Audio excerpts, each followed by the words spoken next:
Good morning, sir. Sir, I have made you host. You can start with the session.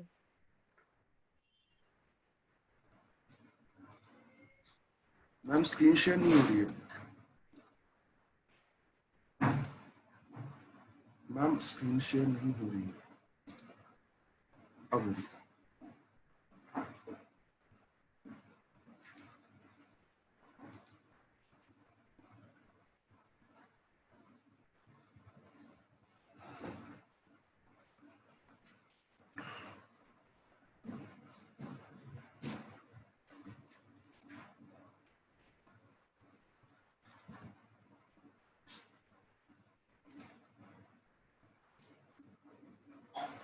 Good morning, Siddesh. Good morning, Prajwal. Good morning, Uday.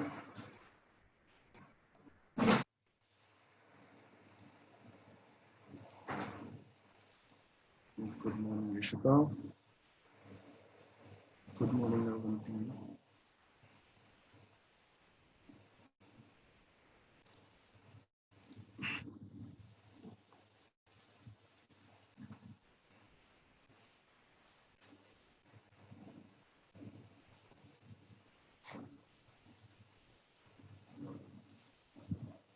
Okay, so the breaking news from ANI, that is Asian News International, is India crosses 12 lakh cases and highest single day spike of 45,720 new cases and 1,129 deaths in last 24 hours.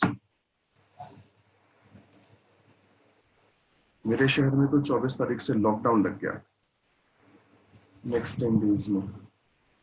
Anyone have for tea? तो चाय पिएगा?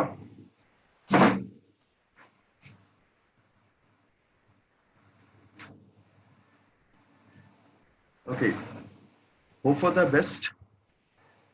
अवंती, इशिता, उदित, offline classes चालू हों तो फिर अपन मिलें and then we can share tea.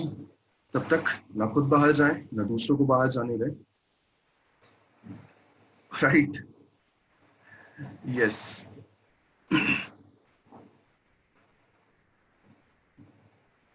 Okay, so we had discussed what I guess last time UNSC discuss कर लिया था, if I'm not wrong.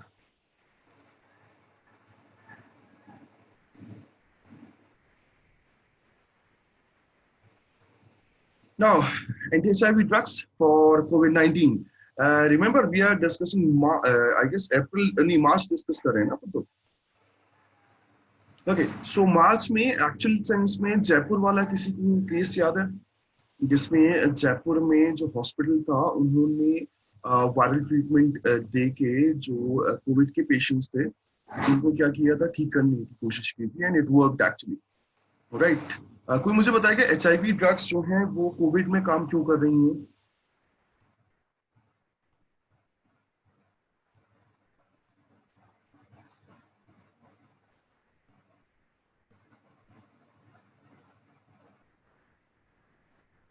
Okay, immunity booster, they built up immunity.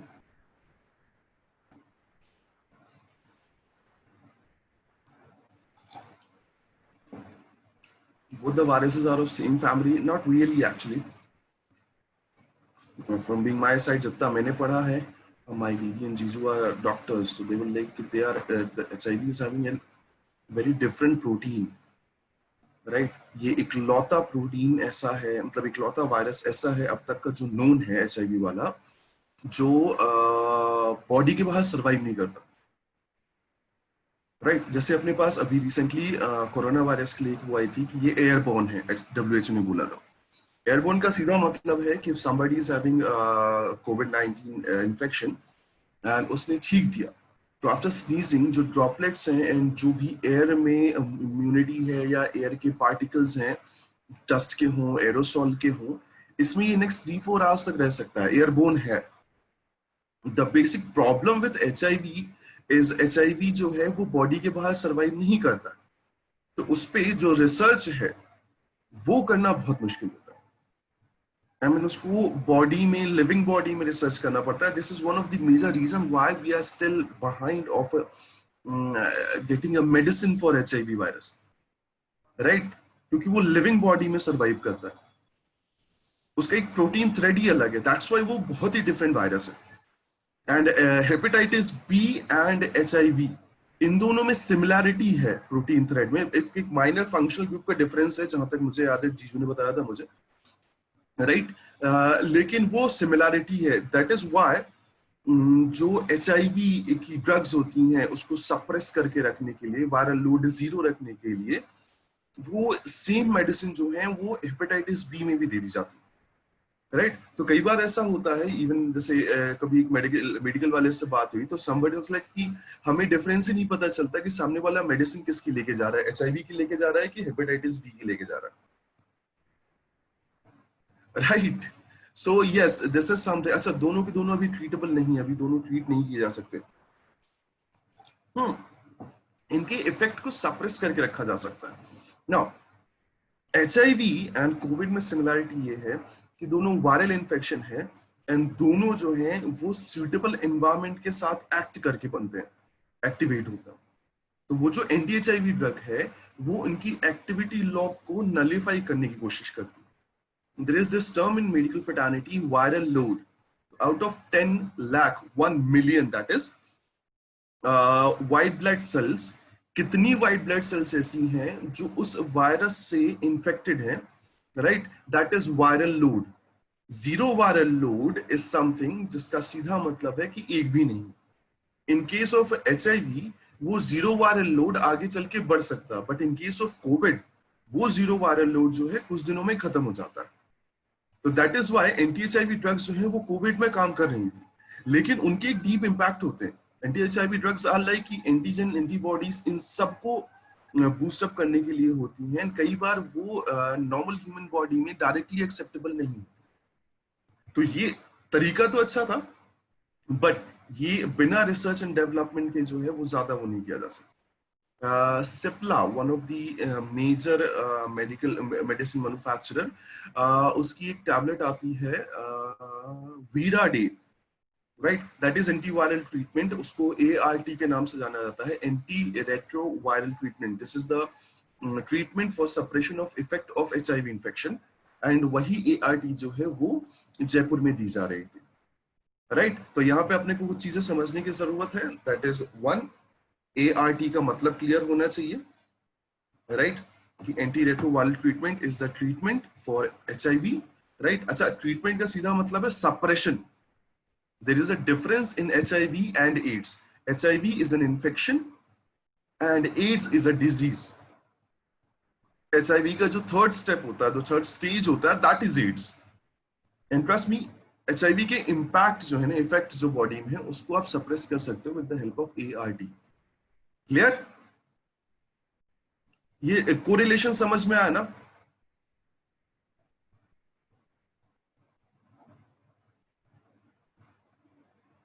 है ना, ये बहुत सिंपल सा था। तो उन्होंने दे तो दिया, उन्होंने हेल्प तो कर दी, बट ये बिना किसी रिसर्च एंड डेवलपमेंट के था, दैट इज व्हाई इसको अप्रूव नहीं किया गया Indian council for medical research के लिए।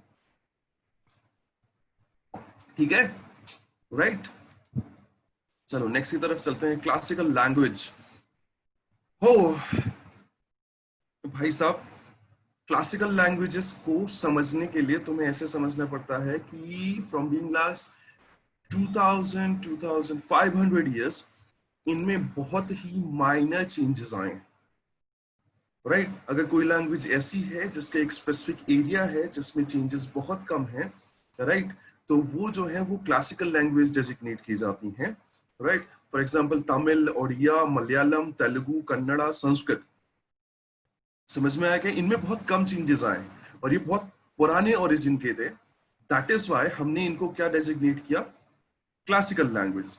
नाउ अब जो गवर्नमेंट है, गवर्नमेंट चाहती है कि संस्कृत यूनिवर्सिटी सेंट्रल यूनिवर्सिटी के फॉर्म में क्या हो, ग्रांट मिले उन्हें, so that they can promote Sanskrit language as well as other classical language, right.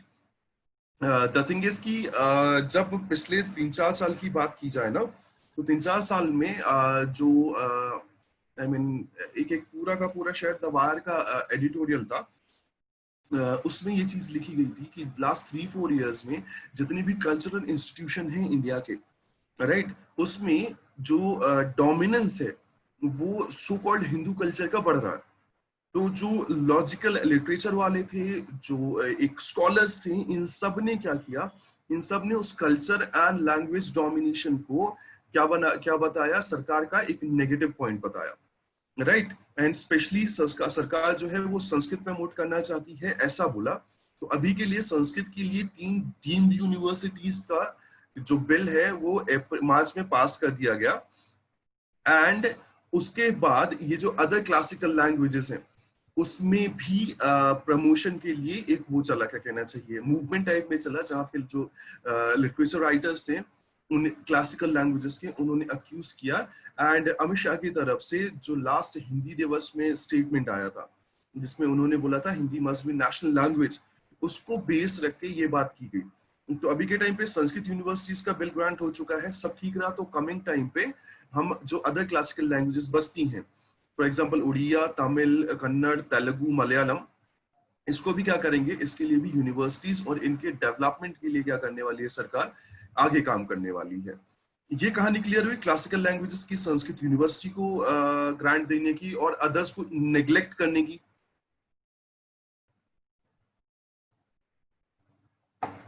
एक बढ़िया क्वेश्चन है Avanti. Actually we don't have universities, specific universities for other जो क्लासिकल लैंग्वेजेस है। एक अगर मैं बात करूं, क्या कहते हैं, I'm forgetting his name. The person is an Assami writer.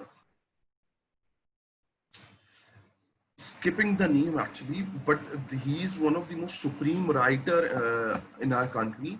And Assami is not even in the classical languages, but he told that promoting only Sanskrit is like losing other heritage for the sake of one heritage, right? तो उनका ये कहना था कि अब हमें जरूरत है कि हम हर एक क्लासिकल लैंग्वेज पे क्या करें, प्रॉपरली रिसर्च डेवलपमेंट और उनको आगे बढ़ाने का काम करें, प्रमोशन का काम करें। ओके, अवंती गॉट इट ना? ओके, आर्या का कहना है Sanskrit is more ancient than others. Trust me Arya, ये जो पर्टिकुलर डाउट है अपना, इसको मैं सीधे तौर पे बोलूंगा कि ये अपने डाउट्स में आ ही नहीं सकता।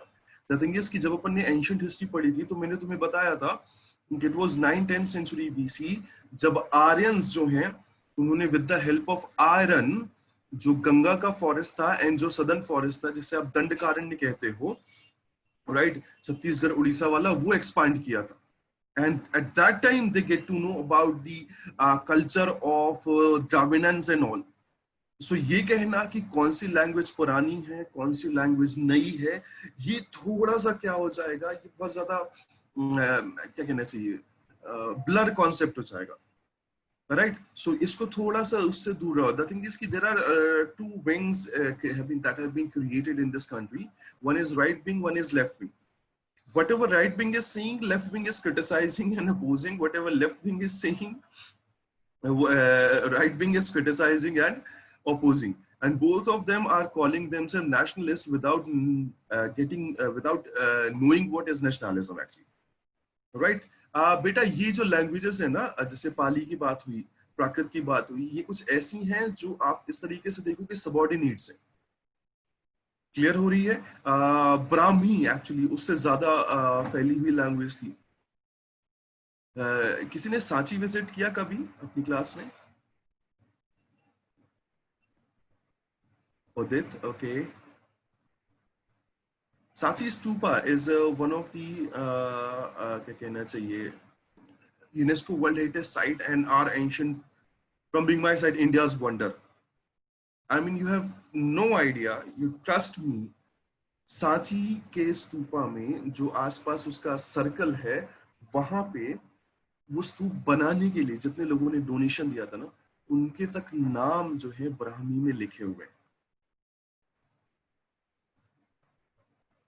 यस, सो अशोका अशोकों के टाइम का कल्चर, अशोकों के पहले का कल्चर, अगर मैं प्राकृत पाली वाला देखूं जो जैनिज्म बुद्धिज्म के स्टार्टिंग में था, इन सबको अगर देखा जाए ना तो इन सबके एक स्पेसिफिक टाइम सबऑर्डिनेशन है। बट ये जो क्लासिकल लैंग्वेजेस है ना, उनके टाइम का बिल्कुल पता नहीं और चेंजेस माइनर है, इसलिए ये क्लासिकल लैंग्वेजेस में है। There are people who are fighting for making other languages classic in the category of a classical language, but it will take time. ठीक है? Any doubts?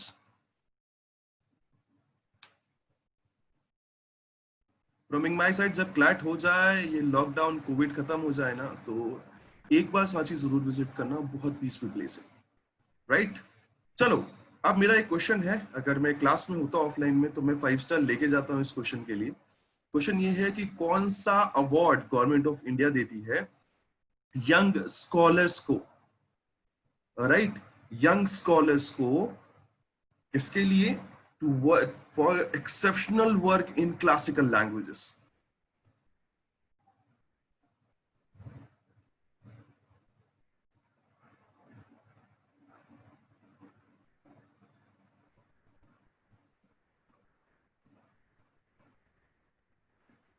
ना ना ना ना ना, क्लासिकल लैंग्वेजेस में काम करना था। अवंती में ये करवाता हूँ एक्चुअली। फर्स्ट हिस्ट्री लेसन जो होता है वो ऑलमोस्ट 8 घंटे का होता है, और वो म्यूजियम में ही होता है, स्टेट म्यूजियम में।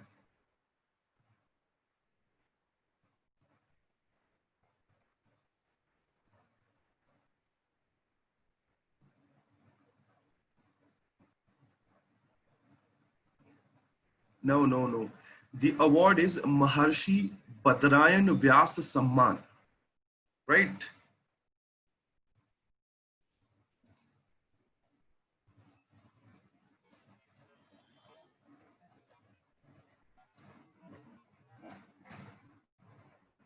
महर्षि बदरायन व्यास सम्मान, राइट? ये अवार्ड मिलता है आई गेस 40-45 इयर्स तक के स्कॉलर्स को जिन्होंने क्लासिकल लैंग्वेजेस में एक्सेप्शनल काम किया हुआ है, राइट? प्रमोशन के लिए, उस पर लिटरली वर्क करने के लिए, and lots of different thing. Okay,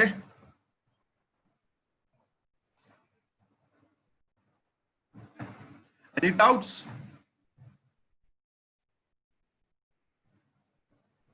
you get it ना कि किस तरीके से classical languages and all those thing recognise होती हैं। तो जरा सा आ जाते हैं किस पे, फैक्ट फाइल पे।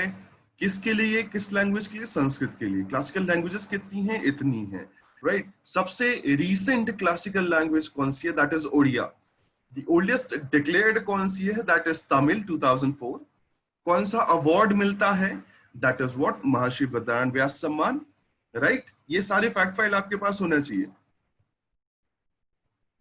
Freedom in the world report,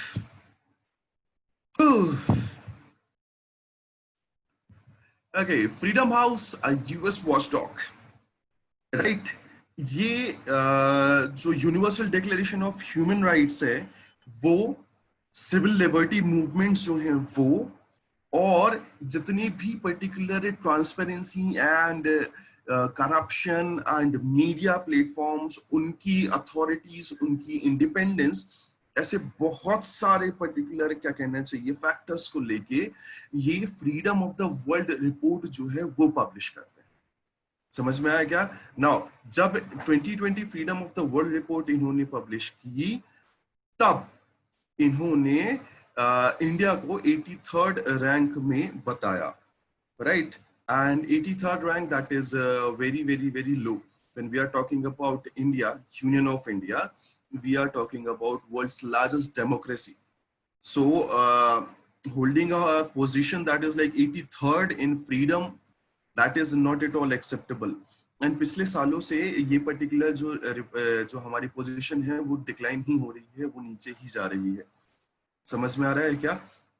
right, and this is not at all a good thing. उन्होंने अगेन जो पिछले 2-3 सालों का अपना केस है ना, जो राइट विंग लेफ्ट विंग की लड़ाई है, जो सोशल डिस्ट्रस्ट का केस है, कम्युनल क्या कहना चाहिए डिस्ट्रस्ट का केस है, ये सारे फैक्टर्स जो है ना पिछले 3-4 सालों में ये हमें हर एक पॉजिटिव रिपोर्ट में, चाहे फ्रीडम ऑफ रिलीजन हो, चाहे फ्रीडम ऑफ प्रेस हो, चाहे फ्रीडम ऑफ द वर्ल्ड हो, इन सारी रिपोर्ट्स में आपको धीरे धीरे करके अपनी कंट्री को क्या कर रहे हैं, नीचे कर रहे हैं। व्हाई? एनीवन? ऐसा क्यों हो रहा है?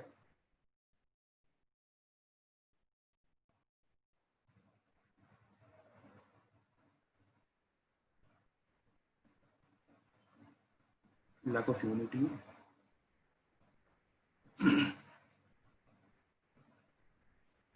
corruption,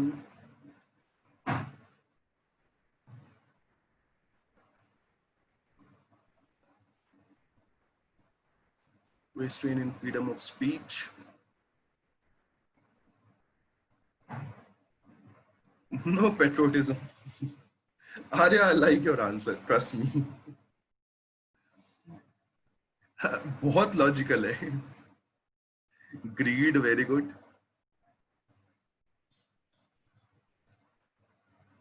Okay, I'll tell you what is actually happening.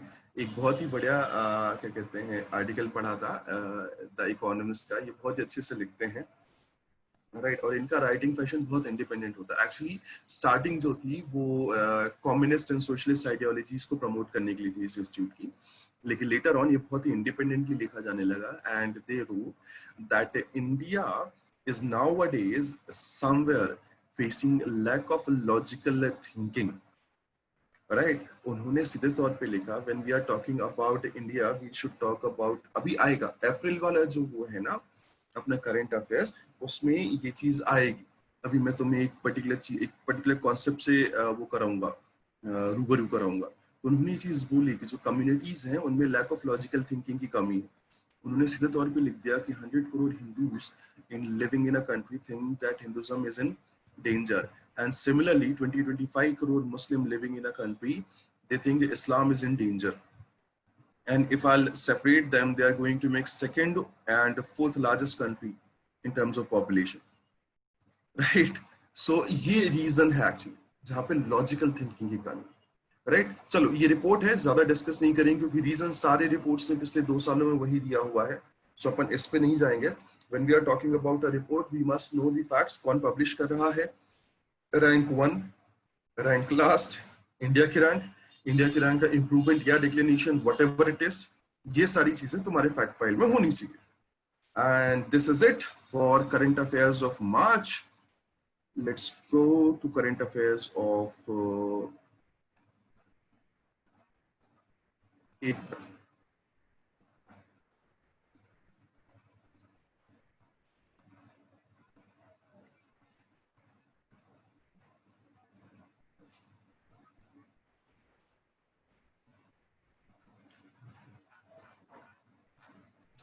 Can you see the screen? Current affairs April na?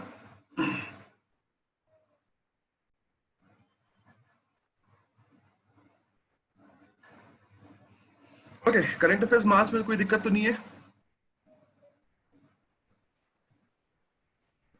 Start कर देना फिर.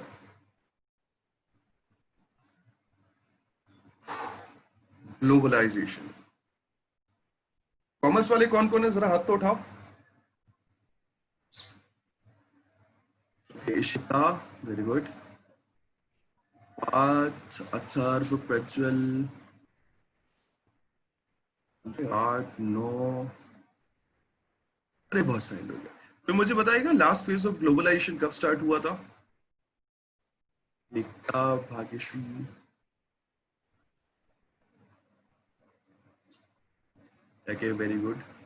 एकता ने एक इमोजी शेयर किया है ऐसे हाथ उठा के. मुझे वो इमोजी देख के हैरी पॉटर के कैरेक्टर की याद आ गई, राइट, जो बहुत ही स्मार्ट थी, बहुत ही ज्यादा क्या कहना चाहिए पढ़ने में आगे थी. Yes, Hermione Granger, right. Remember the first class जिसमें उसने ऐसे करके हाथ उठाया था. चलो अब आ जाते हैं globalisation. yes, she undoubtedly she is talented. ऐसा क्या कहना चाहिए, एज अ पर्सनालिटी भी जो एमा वॉटसन है वो बहुत डिफरेंट है. उनके बारे में पढ़ना बेटा अवंती, राइट. मुझे तो खैर बहुत पसंद है, चाइल्डहुड क्रश. राइट। चलो ग्लोबलाइजेशन में आते हैं, है ना।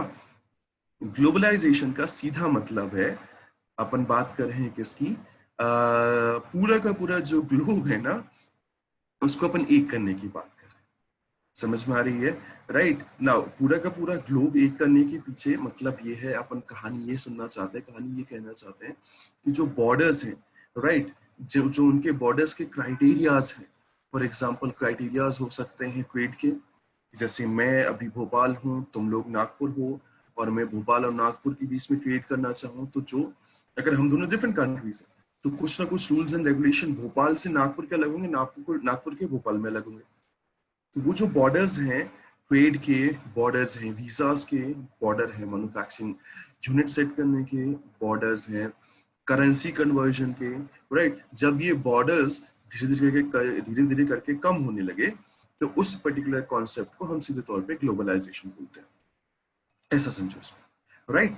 और अभी जो ग्लोबलाइजेशन है वो अगर मैं ग्लोबलाइजेशन के फेज पहले डिस्कस कर लेता हूं, फिर अपन आते हैं ग्लोबलाइजेशन का करंट फेज क्या चल रहा है, राइट। एक्चुअली ग्लोबलाइजेशन के 4 फेज हो चुके हैं, मैं तुम्हें बताता हूँ, राइट। जो वर्ल्ड वॉर 1 था, अगर मैं 1900 से 1939 के बीच का टाइम देखूं, एक्सक्लूडिंग वर्ल्ड वॉर 1 1914 से 1918, राइट, तो ये जो टाइम था, ये इन एक्चुअल सेंस ग्लोबलाइजेशन का फेज 1 बोलूंगा मैं, और बहुत सारी इकोनॉमिक्स की किताबें इसको फेज 1 कहती ही हैं, राइट। इवन अगर मैं प्रोफेसर अमर्त्य सेन की बात करूं तो वो भी यही कहते हैं, from 1900 to 1939 excluding world war 1 era, ये वो टाइम है जब लोगों के बीच में बॉर्डर्स कम हुए। 1900 से 1914 के बीच में यूरोप जो है वो फ्रेंडशिप ट्रीटीज के लिए जाना जाता था, कि एक्स एम्पायर वाई एम्पायर से फ्रेंडशिप ट्रीटी करता है, जिसमें अगर एक्स या वाई इन दोनों के ऊपर कोई अटैक करता है, राइट, इंडिविजुअली, तो ये दोनों मिलके उससे लड़ेंगे, एंड टू मेक श्योर कि वो हार्मोनी, वो पीस, वो दोस्ती स्ट्रांग हो, ये एक दूसरे की पर्टिकुलर एम्पायर्स में ट्रेड करने में, एक दूसरे के एम्पायर में विजिट करने में इनके पास ज्यादा प्रॉब्लम नहीं आती, राइट।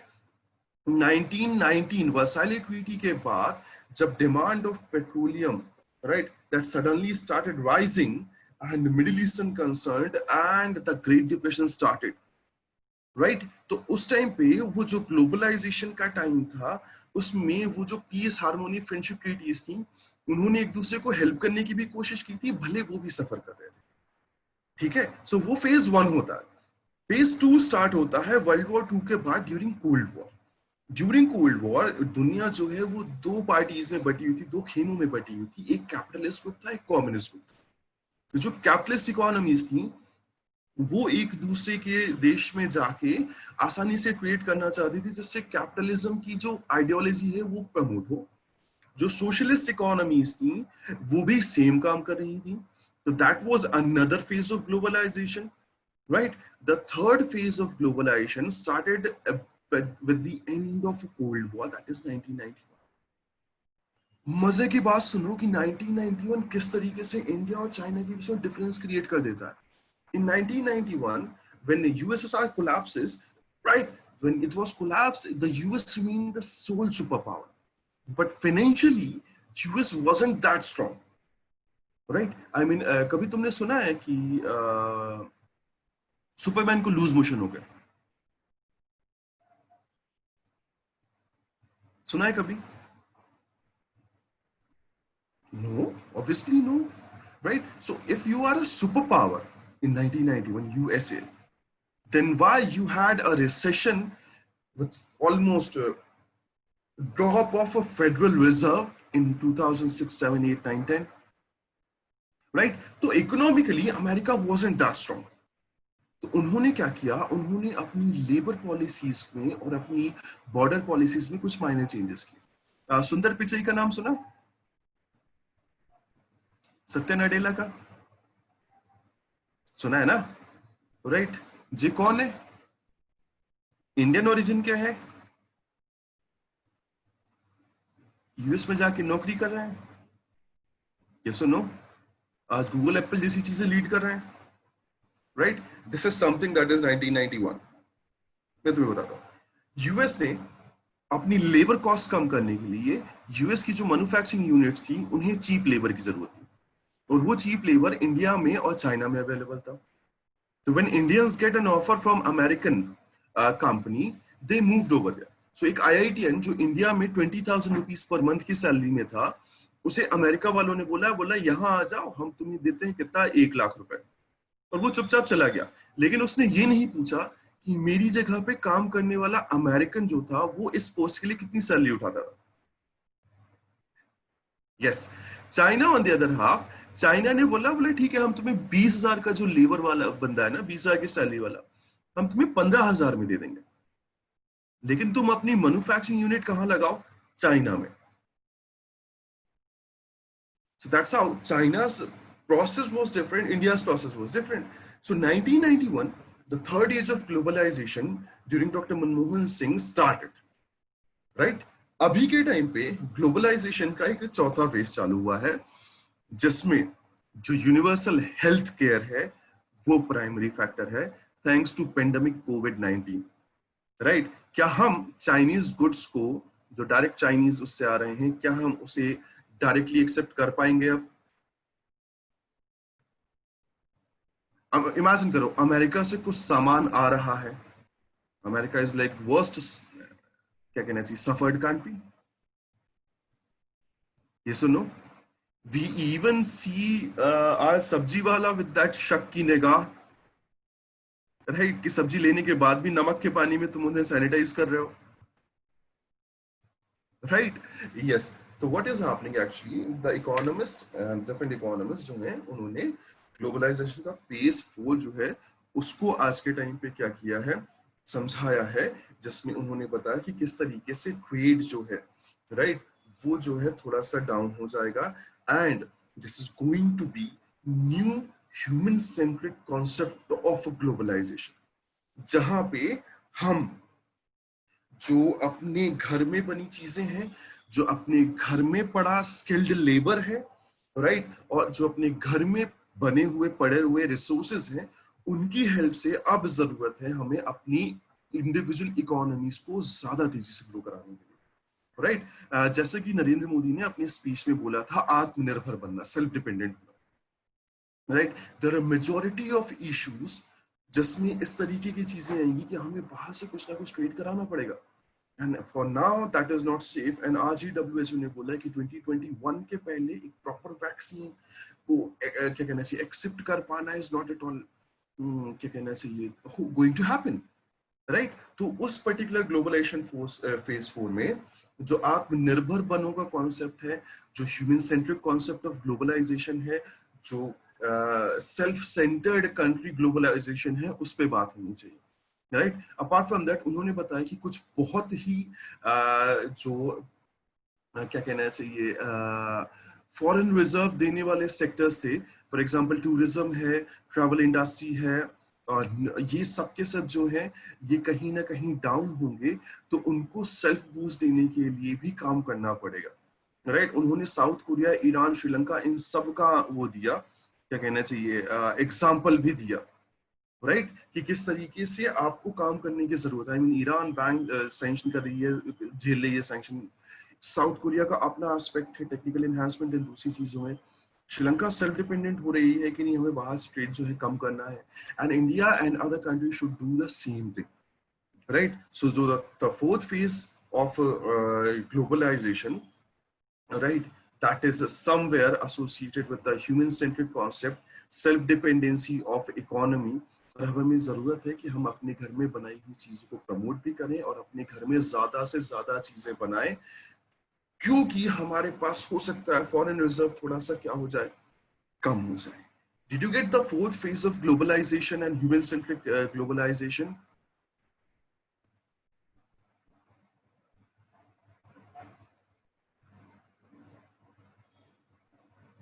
Right? So ये अच्छा different phases of globalization समझ में आए?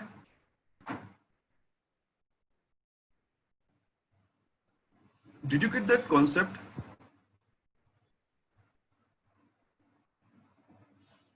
Yep. अवंती, yes. ओके, जरा पॉइंट पे आते हैं, अभी रुक जाओ, इस पे अपन बाहर उसमें जाएंगे. Right, okay. सो जो वो नरेंद्र मोदी का कॉन्सेप्ट है आत्मनिर्भर बनो का, हमारे प्रधानमंत्री का, वो कहीं ना कहीं ग्लोबलाइजेशन फेज फोर का है। जैसे कि इसकी एक बहुत ही बढ़िया आर्टिकल जो है द हिंदू में आया था, जहां पे ग्लोबल लीडर्स की अप्रोच जो है, राइट, उसकी बात की गई थी। And majority of countries are suffering, and उनका इंटरनेशनल ट्रेड जो है वो बहुत कम हुआ है, डिक्लाइन हो रहा है। तो ये एक दूसरा वो है, right. Did you get all those thing? Fact file में आ जाते हैं। ह्यूमन सेंट्रिक, ग्लोबलाइजेशन के फेजेस, आत्मनिर्भर बनो का कॉन्सेप्ट क्यों सही है, क्या है, ये सारी चीजें आपके फैक्ट फाइल में होनी चाहिए, राइट। नेक्स्ट क्वेश्चन की तरफ चलते हैं, नेक्स्ट टॉपिक की तरफ एक्चुअली चलते हैं। कितने लोगों ने ऑपरेशन संजीवनी सुना है?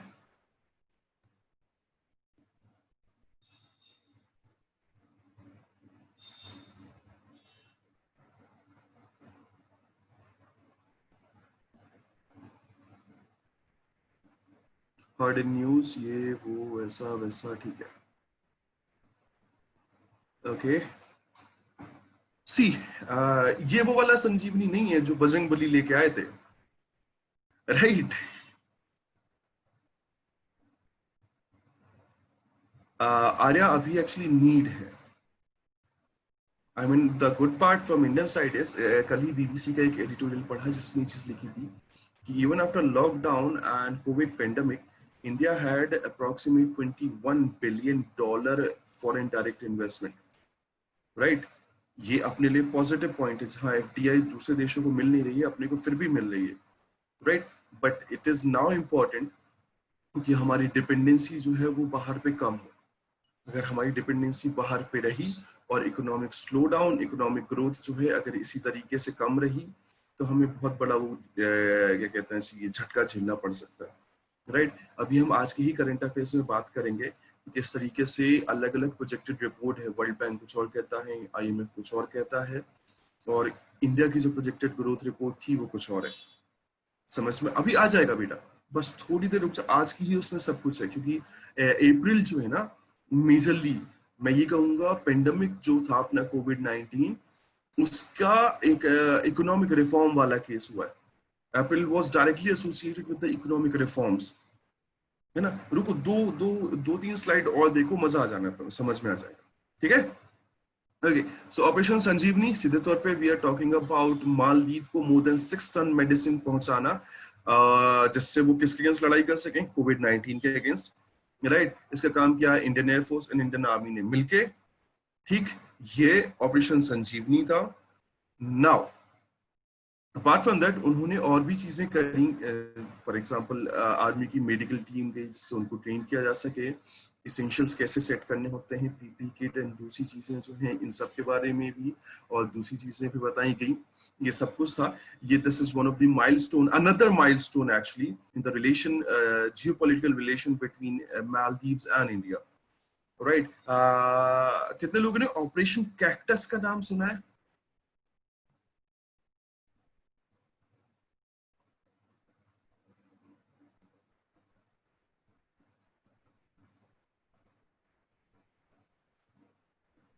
एनीवन? एक्चुअल सेंस में अगर मैं 50 से 60 के बीच में देखूं, जब मालदीव इंडिपेंडेंट सोवरेन नेशन की तरफ था, तो India becomes one of the first country जिसने उसकी सोवरेनिटी, उसकी इंडिपेंडेंस, उसे एज अ नेशन क्या किया, एक्सेप्ट किया, ठीक। उसके बाद सीरीज ऑफ क्या कहना चाहिए मीटिंग्स एंड अच्छे रिलेशन बिल्ड करने का काम चालू रहा। इन 1988, right, what happened actually, there was a rebel militant group जिसने मालदीव की जो कैपिटल है माले, राइट, उसमें आर्म्ड अटैक किया। और कहानी बड़ी मजेदार है। आर्म्ड अटैक करने के बाद they wanted to seize the capital, they wanted to take over the government, dethrone the government and take over the administration. And वो जब अटैक चालू हुआ, तब उस टाइम पे जो मालदीव का होम मिनिस्टर, डिफेंस मिनिस्टर था, उसने मालदीव के प्रेसिडेंट को प्रेसिडेंशियल हाउस से निकाल के एक फार्मर, एक किसान के घर में रखा जो नारियल और बनाना, कोकोनट एंड बनाना, इसकी एग्रीकल्चर करता था। एंड उसने वहां से, उसके घर से फोन लगाया किसको, राजीव गांधी, उस टाइम पे हमारे प्राइम मिनिस्टर थे इंडिया में। तो राजीव गांधी को फोन लगाया। वो होता ना कि जैसे मैं हूं, मेरे दोस्त है, मेरी कहीं लड़ाई हो गई तो अपने दोस्त को फोन लगा कहता हूँ ना, भाई लड़ाई हो गई, अब तुम आओ जल्दी से, रिमेम्बर, याद है? वैसे ही हुआ, उसने फोन लगाया राजीव गांधी को, उन्होंने बोला, बोले भाई साहब ऐसा ऐसा हो गया है, हमें मदद चाहिए। Rajiv Gandhi with the minor consultancy with the defense minister and the national security advisor at that time, उन्होंने कुछ 60 पैराट्रूपर्स की टीम बनाई। ये वही पैराट्रूपर्स है जो सर्जिकल स्ट्राइक्स करते हैं। अब तो तुम्हें समझ में आई गया होगा कि ये क्या है, राइट? सो 60 पैराट्रूपर्स की टीम बनाई इंडियन एयरफोर्स की हेल्प से, उनको डिप्लॉय किया गया माले में। एंड ये जो रिबेल था वो स्टार्ट हुआ 8 o'clock नाइट, राइट? कॉल आया 12 o'clock अप्रोक्सीमेट, 2 o'clock टीम रवाना हो गई, 4 बजे टीम को डिप्लॉय कर दिया गया पैराट्रूपर्स की, और 7 बजे तक जो रिबेलियन था वो खत्म हो गया, राइट? हाउस द जोश? समझ में आया? हाँ, right, okay. So this operation was operation cactus actually, right? और नेक्स्ट 6 आवर्स में जो पैराट्रूपर्स थे उन्होंने पूरा माले और उसके आसपास के आइलैंड्स में सर्च ऑपरेशन चलाया, वहां से 3-4 और रिबल्स को पकड़ा, उनको वो दिया, और चुपचाप 12 बजे 1 बजे तक गाड़ी में बैठ के वापस आ गए। अच्छा, इसी की जगह अगर अमेरिका होता ना इंडिया की जगह, तो वो कहता कि नहीं, अब हम यहाँ रुकेंगे, अब हम मालदीव के एडमिनिस्ट्रेशन और सोसाइटी सुधार के ही जाएंगे। Getting my point?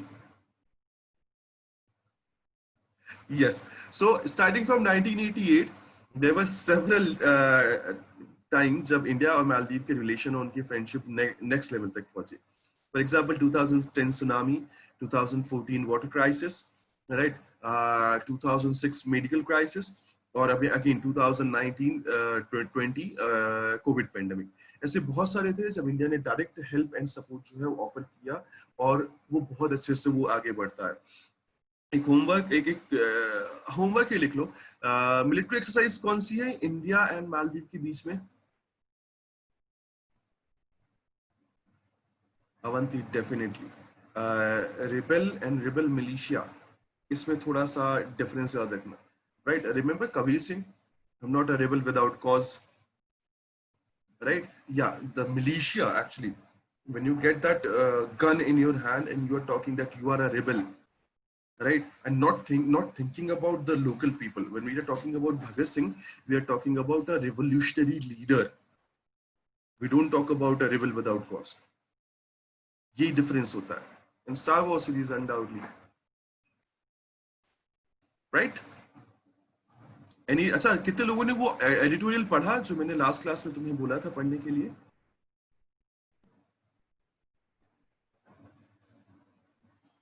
ये आधा उदित, आधा वाधा नहीं होता है ना, पूरा एडिटोरियल मतलब पूरा। मैं तो कतई नहीं उठता।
Okay, am I audible? Yes, sir. Yes, sir. Yes, sir. Yes, sir. थोड़ा सा सर के इंटरनेट का प्रॉब्लम है, तो ही विल बी ज्वाइनिंग सून. एक इम्पोर्टेंट अनाउंसमेंट ये है कि जो लोग लॉ का एग्जाम, स्लैट का एग्जाम दे रहे हैं एंट्रेंस, ठीक है, उनके लिए हमने 1-2 मॉक तैयार किए हैं नए पैटर्न पे. सो आपको वो पर्सनली मुझे मैसेज करना होगा जिनने भी दिया है. सो वो मैं मॉक आपको आफ्टर द सेशन मोस्टली 1-2 बजे के बाद वो आपको पीडीएफ में दे दूंगा. ये मॉक जो है वो ऑनलाइन नहीं रहेगा, मैं आपको पीडीएफ दूंगा, बट आप उसको ऑनलाइन की तरह ही प्रॉक्टर बेस्ड जैसा ही आप उसको सॉल्व कीजिए. उसके आंसर्स में बाद में मेल करूंगा आपको, ठीक है. सो जिनको भी देना है they can send me personally, I will not be sending this in group, ठीक है. तो आप मुझे आफ्टर द सेशन बोल दीजिएगा भाई. बाकी पेपर कब है सिम्बोसिस का? Sir, 26. 26th. 26-27 ना?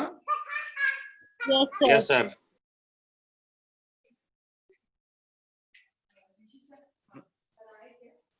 No, he's not there.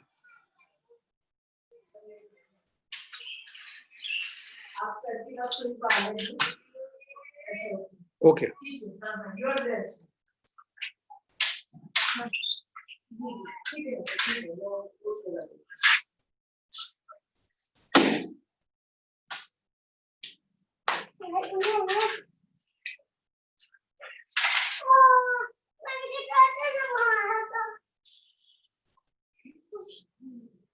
Sir आप होस्ट हैं. Thank you.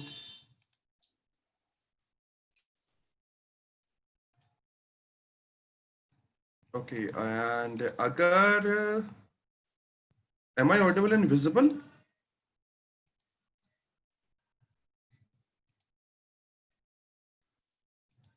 Okay, so अगर थोड़ा बहुत भी स्ट्रीमिंग जो है वो कमजोर हो तो जस्ट लेट मी नो, है ना, अगर अटक अटक के चले तो, बिकॉज अभी मैंने मेरे सेल फोन से कनेक्ट किया हुआ है, ठीक है.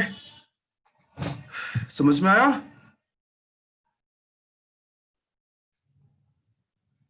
Okay, so we were discussing what? India Maldives relation, and I asked the question actually, है ना, कि इंडिया मालदीव की मिलिट्री एक्सरसाइज कौन सी है?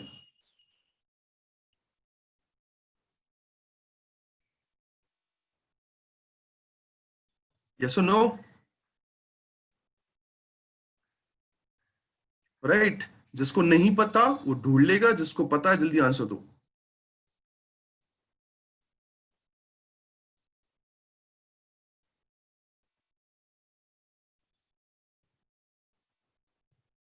आई गेस किसी को नहीं पता, राइट? चुपचाप ढूंढ लेना इक्विवेरम के बारे में, मतलब मिलिट्री एक्सरसाइज जो है उनकी. यस यस यस उदित, यस. ओके, सो ऑपरेशन संजीवनी क्लियर है, इनिशिएटिव क्लियर है, किसका है क्या है.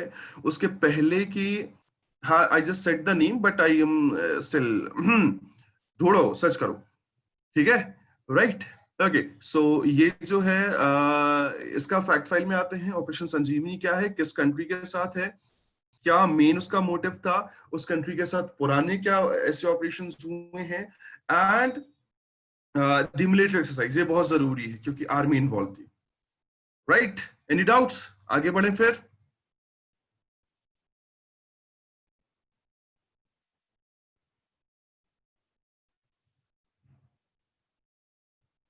Any doubts? Avanti, why the name Sanjeevani? Actually, beta, remember Ramayan याद है? रामायण का कौन सा कांड था? किष्किंधा में था ना शायद ये संजीवनी बूटी लाने का.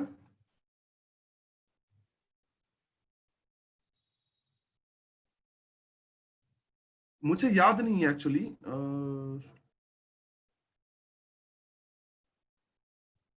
It was in Lanka, right? Yes, so one of the क्या कहना चाहिए रामायणा's chapter ना describes some event जिसमें लक्ष्मण को कुछ चोट आ जाती है, and for that Vaidya said कि doctor said we need a special medicine for this, and the Hanuman was sent for the medicine to brought that medicine, but he got confused while watching this कि medicine इनमें से है कौन, so he brought entire mountain. तो ये actually वो bulk में जो मेडिसिन गई हैं एंड थ्रू एयर गई हैं उसको रिप्रेजेंट करने के लिए संजीवनी है ना. हाँ, he brought the mountain actually. He is the first person to reach sun actually according to Ramayana.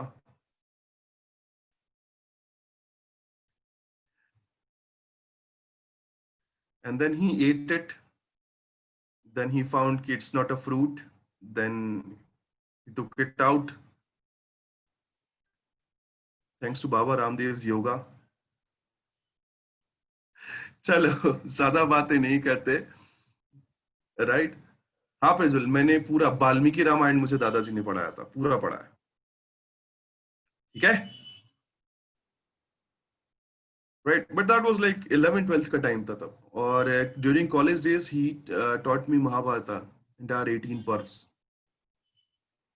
Right, चलो आते हैं जरा पॉइंट पे. विंबलडन नेक्स्ट टॉपिक है. विंबलडन. नाउ लास्ट टाइम अपन ने डिस्कस किया था क्या कि टोक्यो ओलंपिक पोस्टपोन हो गए हैं.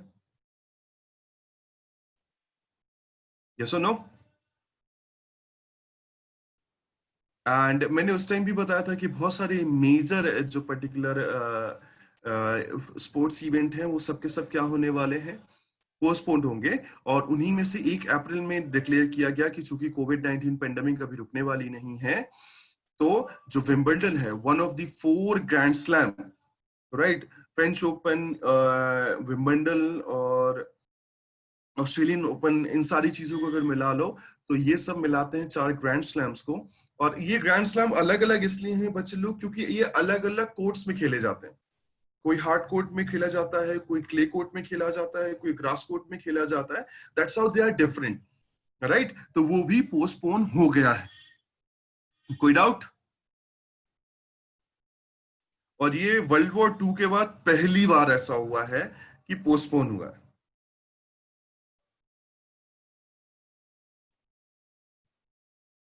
Okay, right. So we are going to take अभी नहीं बेटा, मैं अभी चेक करता हूं, चेक करने के बाद वो करूंगा. ठीक है, okay. So we are going to take 5-7 minutes break. हम मिलेंगे 10:35 पे. ठीक है, right. Okay.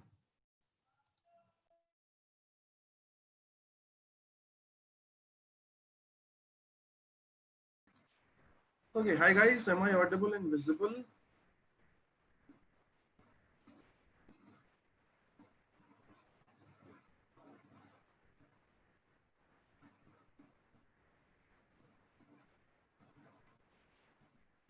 Okay.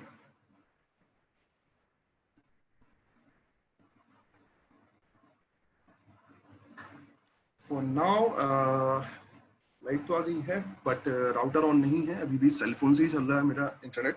So in case कुछ ऐसा हो कि बीच में स्ट्रीमिंग वगैरह लो हो रही हो तो मुझे बता देना. ठीक है, ओके. सो विंबलडन वाला केस हो गया था. अपन ने ज्यादा इसलिए बात नहीं की थी क्योंकि अपन ने लास्ट टाइम इस पे डिस्कशन कर लिया था. ठीक है, राइट. एंड अभी अपन डिस्कस करने वाले हैं क्या, अमेंडमेंट्स जो हुए हैं किसमें, जम्मू एंड कश्मीर वाले ऑर्डर में. ठीक है, उस पर डिस्कस करने वाले हैं. सी, जम्मू कश्मीर में अपन ज्यादा डिस्कस नहीं करेंगे. लास्ट टाइम 37035A की बात की थी तो अपन ने बहुत सारी चीज डिस्कस की थी. Right, the basic change, the minor change that they had is a kind of domicile. Right, जो डोमिसाइल का केस था, डोमिसाइल के जो लॉज थे, राइट, वो जो है चेंज किए गए हैं. द थिंग इज कि 35A सीधे तौर पे जो ड्यूअल सिटीजनशिप थी उसको खत्म कर देता है. जब वो ड्यूअल सिटीजनशिप खत्म हो जाती है दैट मीन्स कि हम बात कर रहे हैं किस चीज की, अब हमारे पास सीधे तौर पे क्या बचा हुआ है कि अब इंडिया की सिटीजनशिप एक्ट होगी। जब इंडिया की सिटीजनशिप ही एक्ट हो रही है तब सीधे तौर पे अपन बात कर रहे हैं किस चीज की, कि अब इंडिया की जो पर्टिकुलर डोमिसाइल लॉज हैं वो वहां पे वो हो जाएंगे, इफेक्ट में आ जाएंगे। और इंडिया में डोमिसाइल प्रोवाइड करने का जो अथॉरिटी है, इंडिया में जो डोमिसाइल देने की अथॉरिटी है वो तहसीलदार के ऊपर होती है।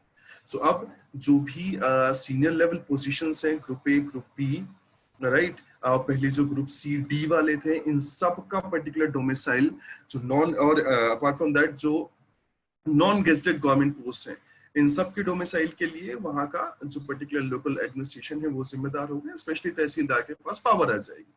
ये पूरा का पूरा जो है जम्मू कश्मीर 37035 से एसोसिएटेड है। फैक्ट फाइल भी वही है, सिर्फ ये कुछ टर्म्स जो है वो याद रख लेना। 50 years of non-proliferation treaty, कितने लोगों ने एनपीटी के बारे में सुना है, जल्दी से मुझे बताओ।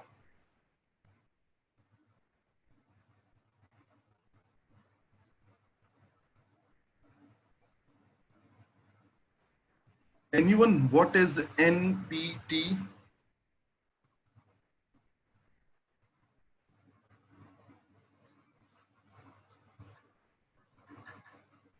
Okay, no nuclear weapon.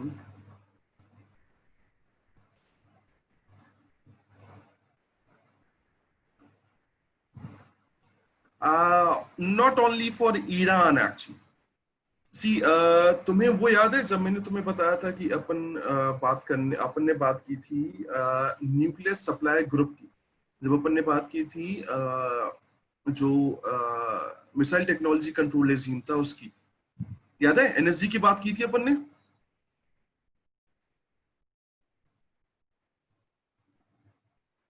है ना, right? Okay, yes yes yes प्रथा, मालूम हो। तो एक्चुअली क्या हुआ, जो नेशंस थे जिनके पास न्यूक्लियर वेपन था, दे वांटेड कि अब और ज्यादा न्यूक्लियर वेपन्स जो है वो उसमें नहीं आए, पिक्चर में नहीं आए, right?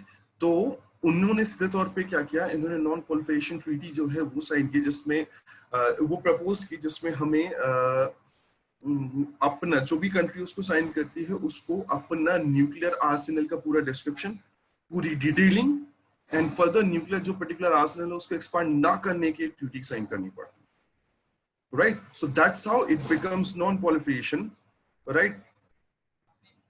China is there I guess, right? अगर मैं बात करूं तो Pakistan, India, Israel, North Korea, right, and South Sudan, ये वो पर्टिकुलर जो कहना चाहिए नेशंस हैं जिन्होंने क्या किया हुआ है। यस एग्जैक्टली, ये वो पर्टिकुलर कंट्रीज हैं जिन्होंने साइन नहीं की है, right? North Korea included. Clear हो रहा है? सो ये एक्चुअली द थिंग इज कि ये 50 साल हो गए उसको, एनपीटी को। ये करंट अफेयर्स की न्यूज़ है। जब हम इसको समझते हैं तो इंडिया की जो मिनिस्ट्री ऑफ होम अफेयर्स है उन्होंने सीधे तौर पे ये चीज लिखी हुई है अपने उसमें वेबसाइट में कि हमने क्यों एनपीटी साइन नहीं की थी, किस तरीके से वो बायस्ड थी एक्चुअली, राइट? तो वो बायस नेचर की वजह से, दूसरा उन्होंने अपना इंटरनल सिक्योरिटी कंसर्न जो है उसको अपने तैयार रखा कि जो हमारे बॉर्डर कंट्रीज हैं China and Pakistan, they are not very friendly. So अगर हमने एनपीटी साइन करके अपने न्यूक्लियर आर्सेनल की डिटेल्स निकाल दी, न्यूक्लियर आर्सेनल फर्दर एक्सपांड ना करने की बात कर दी, तो देयर आर चांसेस कि हमारे ऊपर कभी अटैक हो तो हमारा जो एग्जिस्टेंस है वो क्वेश्चनेबल हो जाए। और ऐसी बहुत सारे पॉइंट जो हैं उन्होंने क्या किया, रखे, और उन्होंने बताया कि एनपीटी क्यों साइन नहीं की। सो ये क्लियर है ना कि क्यों एनपीटी साइन नहीं करी?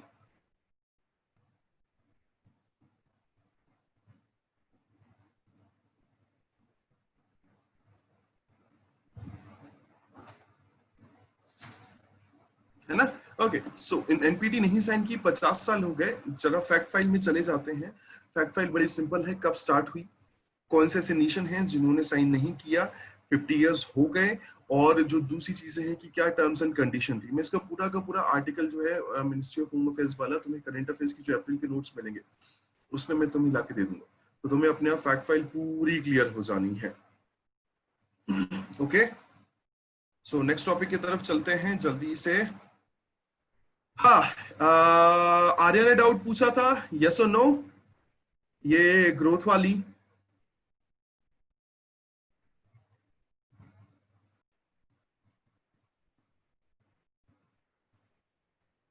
are you there, right? Yes, चलो आ जाते हैं जरा पॉइंट पे। सो साउथ एशियन इकोनॉमिक जो फोकस रिपोर्ट है किसकी, वर्ल्ड बैंक की, उन्होंने क्या किया, उन्होंने इंडिया की जो रीसेंट ग्रोथ रेट है नेक्स्ट जो पर्टिकुलर फाइनेंशियल ईयर होने वाला है 2020-21, राइट, ये उन्होंने उसको फोरकास्ट किया एंड फोरकास्ट करने के बाद उन्होंने बताया कि 1991 का जो लास्ट मेजर इकोनॉमिक रिफॉर्म्स था उसके बाद इंडिया जो है, उसके बाद से इंडिया जो है स्लोवेस्ट इकोनॉमिक ग्रोथ में आने वाली है थैंक्स टू कोविड-19। ठीक, अब 1991 का जो रिफॉर्म था अपन ने ड्यूरिंग दैट डेवलपमेंट बैंक वाले जो टॉपिक था उसमें अपन ने डिस्कस किया था किस तरीके से इंडिया के पास सिर्फ 13 डेज के लिए देश चलाने का टाइम वो बचा था पैसा, उसके बाद सडनली चेंजेस हुए एंड सारी चीजें लाइन पे आ गई। तो वो जो सडन चेंजेस थे, सडन जो इकोनॉमिक फैशंस थे, उसको चेंज करने का ग्रोथ रेट थोड़ी सी कम थी, राइट, एंड उसके बाद से हम कंटिन्यूअस तेज ग्रोथ रेट में थे। During 2004 to 2014 India was fastest growing economy, right, दुनिया भर में recession thanks to doctor Manmohan Singh economic policies कि हम फास्टेस्ट ग्रोइंग इकोनॉमी थे, राइट। अब इंडिया ने जो प्रोजेक्टेड 6 मंथ के स्कोर, अच्छा ये पूरा का पूरा डेटाबेस है, प्रोजेक्टेड 6 मंथ क्या था, ये क्या था, वो क्या था, ये सारी चीजें सिंपल से तौर पे इंडिया की जो ग्रोथ रेट वर्ल्ड बैंक ने वो की है वो कितनी आई है, लेस देन 3% है, नेक्स्ट जो पर्टिकुलर वो होगी, राइट। नंबर 1, नंबर 2 स्लाइड में जब जाते हैं तो अपन आ जाते हैं वर्ल्ड इकोनॉमिक आउटलुक रिपोर्ट। ये रिपोर्ट पब्लिश होती है Indian monetary fund, sorry international monetary fund के थ्रू, राइट, जो ये बताती है कि हर जगह पे, हर पर्टिकुलर रीजन पे, हर पर्टिकुलर कंडीशंस पे जो इकोनॉमी है, वर्ल्ड इकोनॉमी है, वो किस तरीके से अफेक्ट हो रही है, चेंज हो रही है, दूसरी चीजें हो रही है। इन्होंने बताया कि किस तरीके से कोविड-19 पेंडेमिक जो है उसने किस तरीके से पूरी दुनिया की इकोनॉमी को चेंज किया है और कितना कम किया। उन्होंने सीधे तौर पे बोला है कि 3% जो है वो कम हो जाएगी ग्लोबल इकोनॉमी और इसके लिए बिलियंस ट्रिलियंस ऑफ डॉलर जो है दुनिया लूज करने वाली है, राइट। ओके, पैरेलली इस रिपोर्ट में जो वर्ल्ड इकोनॉमिक रिपोर्ट थी, आउटलुक रिपोर्ट थी, उन्होंने ये चीज बताई कि India is having a huge potential and ये कहना चाहिए कुछ उनके पास अपॉर्चुनिटीज ऐसी हैं because of resources and availability of labours कि इंडिया इस स्लो डाउन को, इस ग्लोबल इकोनॉमिक स्लो डाउन को यूज करके अपनी इकोनॉमी को 1-2 साल बाद बहुत तेजी से बूस्ट कर सकता है। उन्होंने सीधे तौर पे ये बताया कि अगर उन्होंने जो अपॉर्चुनिटी है, जो उनका मैन्युफैक्चरिंग सेक्टर है, जो उनके पास अवेलेबल रिसोर्सेज हैं, उनको प्रॉपर इकोनॉमिक पॉलिसीज में ढाल के यूज किया तो 2021-22 से India we will be the one of the earliest country to get out of that loss जो कोविड-19 पेंडेमिक दुनिया भर में दे रहा है, राइट। तो ये दोनों रिपोर्ट्स इंडिया को नेक्स्ट जो 2 साल हैं, 2 फाइनेंशियल ईयर हैं, उन दोनों पे उनके लॉस और उनकी अपॉर्चुनिटीज को बताते हुए ये कहते हैं कि किस तरीके से वो आगे बढ़ सकते हैं। दोनों रिपोर्ट क्लियर हुई?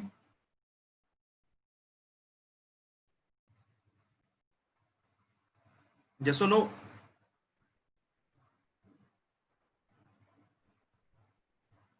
ठीक है, राइट, ओके। सो उन्होंने सीधे तौर पे ये बात बोली। अच्छा, ये दोनों रिपोर्ट ध्यान रखना, जब भी हम रिपोर्ट की बात करते हैं सेम क्वेश्चन होते हैं, कौन पब्लिश करता है, इंडिया की कंडीशन क्या है, राइट। चूंकि ये ग्लोबल इकोनॉमिक आउटलुक रिपोर्ट है तो ग्लोबल इकोनॉमी में क्या इंपैक्ट आने वाले हैं, उसके कुछ स्पेसिफिक डेटा, मैं ये नहीं कह रहा हूँ कि हर एक परसेंटेज पॉइंट में भी याद रखो, लेकिन थोड़ी थोड़ी चीजें जो है अपने उसमें रख लेना। जलियांवाला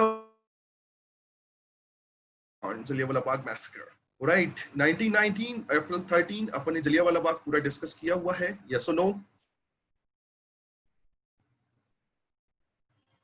प्रॉपर्ली किया है ना, right. So Jallianwala Bagh is a national monument, 101 year जो है अप्रैल में हो गए उसको, right. And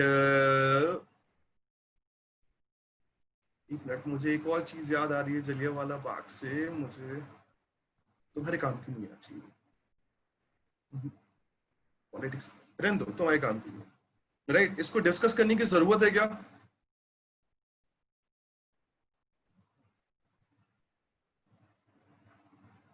I don't think इसको डिस्कस करने की जरूरत है क्योंकि अपन ने बहुत प्रॉपर्ली डिस्कस किया हुआ है. Let's move to next topic. ये बहुत जरूरी है. Right. Doctor Ambedkar's 119th birth anniversary. How many of you admire doctor Ambedkar?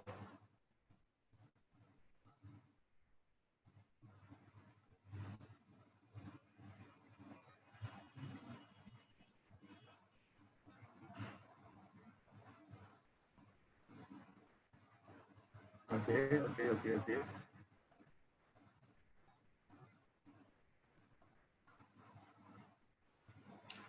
How many of you actually know the concept of reservation of Dr.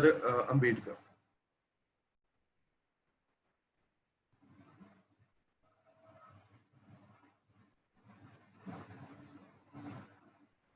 मैं पॉलिटिकल उसकी बात नहीं कर रहा हूँ एस्पेक्ट की, मैं बात कर रहा हूँ उनका कॉन्सेप्ट ऑफ रिजर्वेशन.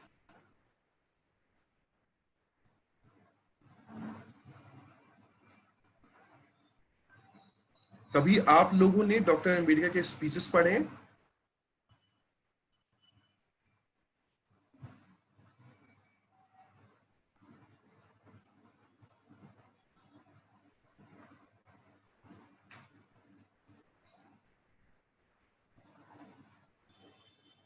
कभी डॉक्टर अंबेडकर की बुक्स पढ़ी हैं?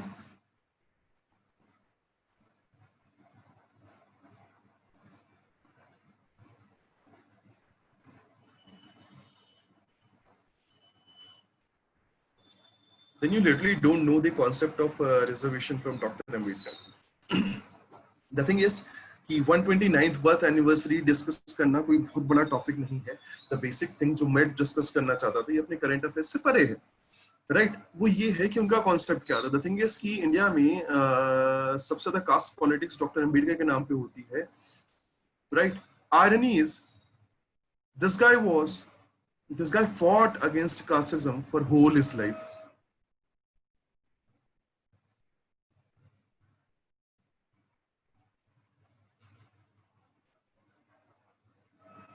Did you get what I said?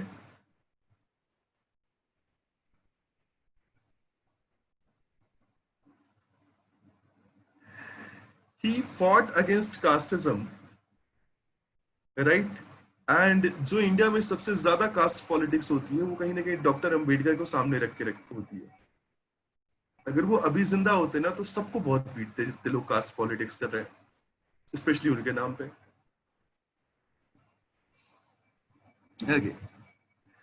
No, actually not. उनका रिजर्वेशन का कॉन्सेप्ट अलग था बेटा. एक स्पीच, एक उनका इंटरव्यू है जिसमें उन्होंने कुछ बातें बोली थी जो समझने की होती. Right? In one of his speeches, he said that the casteism and the reservation, they are two different aspects. Casteism is an issue. Reservation is a solution. Right?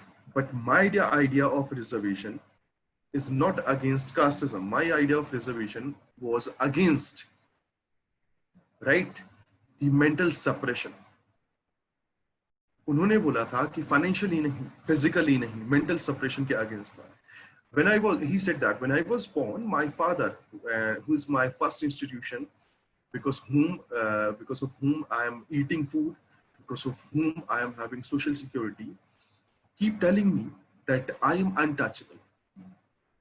Without explaining why, he keep telling me I am untouchable. After reading, after learning, I realized this is an inhuman fact, and I denied to accept that inhuman fact that I am untouchable. And how dare you guys have accepted it? उनका सीधा कहना था कि ये जो inhuman fact थे, जो inhuman points थे, उसको accept करना हमारी गलती. This wasn't physical suppression.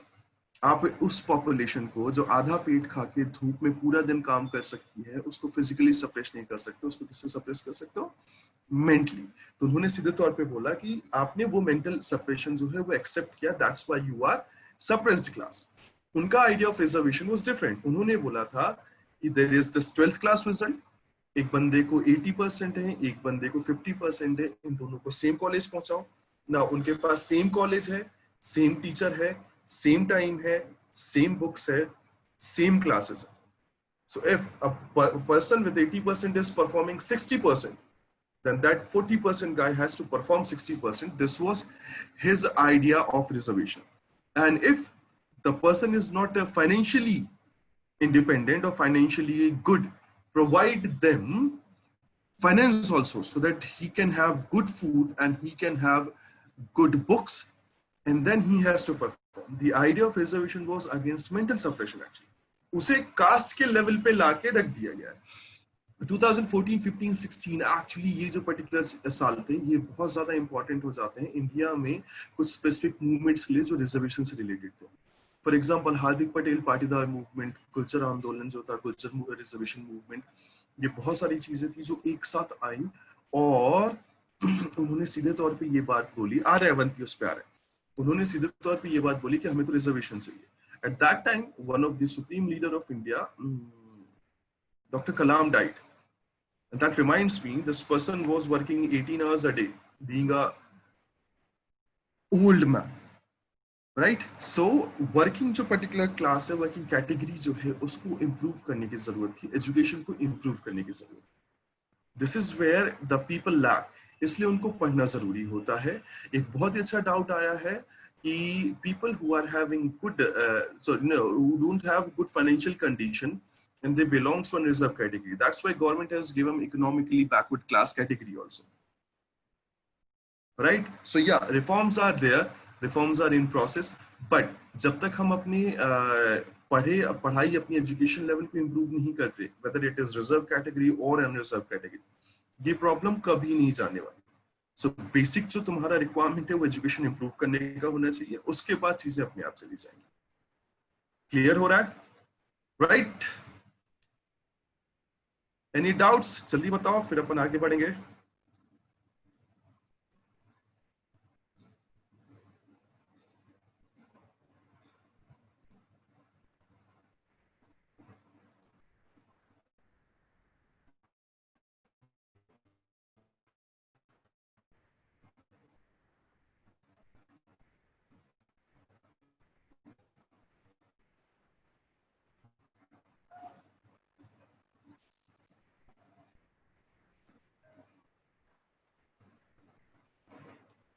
From my side Avanti, मैं भी इसी चीज को प्रमोट करता हूं. अरे क्यों नहीं कर सकते? आई मीन तुम तो सोच पा रहे हो ना लॉजिकल, मैं सोच पा रहा हूँ, कुछ और बच्चे सोच पा रहे हैं, राइट? हो सकता है कमिंग जनरेशन ज्यादा लॉजिकल सोचे.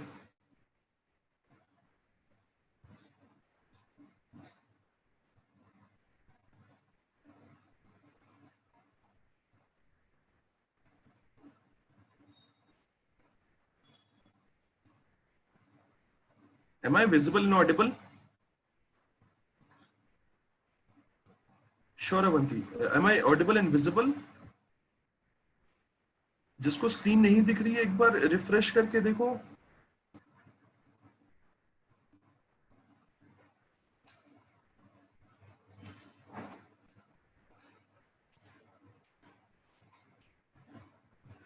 अब दिख रही है?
Okay, am I audible and visible?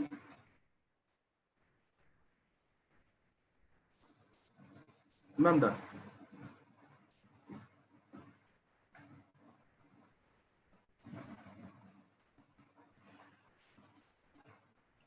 Okay, sorry guys, ये internet problem है, right? थोड़ा थोड़ा.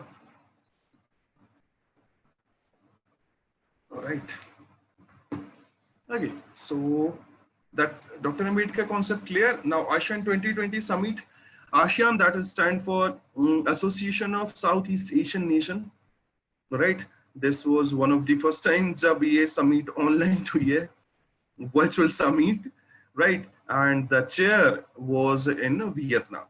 Recently, Vietnam के साथ कुछ issues हुए थे South China Sea में, right? And वो बात इसमें उन्होंने रखी.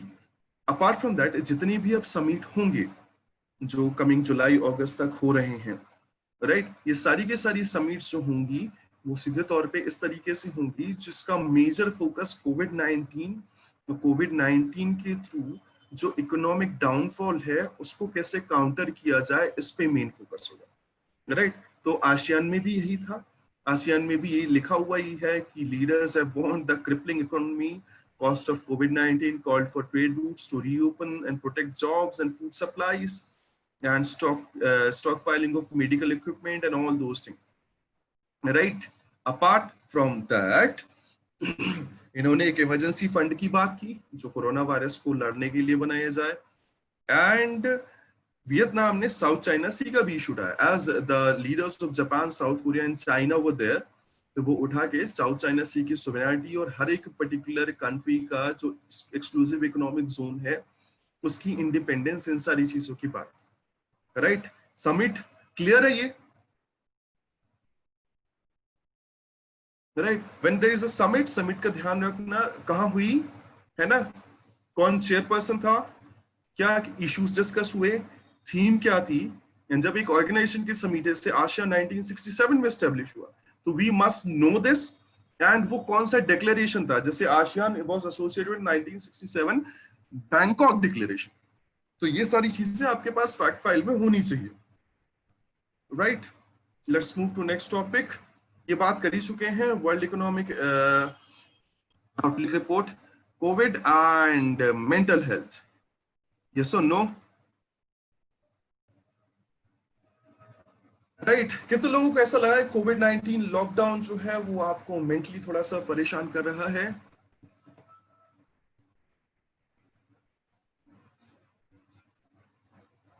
ओके,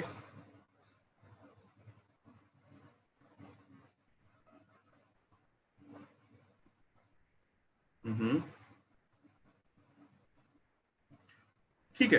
एक्चुअली क्या होता है मैं बताता हूँ. द ह्यूमंस आर ना सोशल एनिमल्स, ये चीज बोली गई है. सो सोशल एनिमल मतलब सोसाइटी, सोसाइटी मतलब सोशल इंटरेक्शन, सोशल इंटरेक्शन मतलब मिलना जुलना and all those thing. And suddenly आपको बोल दिया है कि आप घर के अंदर रहेंगे. And the fear of corona virus was something कि लोगों ने एक दूसरे के रिलेटिव्स को भी घर में आने का बंद कर दिया और पड़ोसियों से भी मिलना बंद कर दिया, राइट. तो जो सोशल इंटरेक्शन कम हुआ, सोशल आइसोलेशन बढ़ा ना, उसके कारण जो मेंटल कंडीशन थी उसमें कुछ चीजें क्या आई, नेगेटिव आई, राइट. WHO की तरफ से. एंड अगेन ये चाइनीज नाम स्किप हो रहा है. वो याद है तुम्हें Raman Magsaysay award?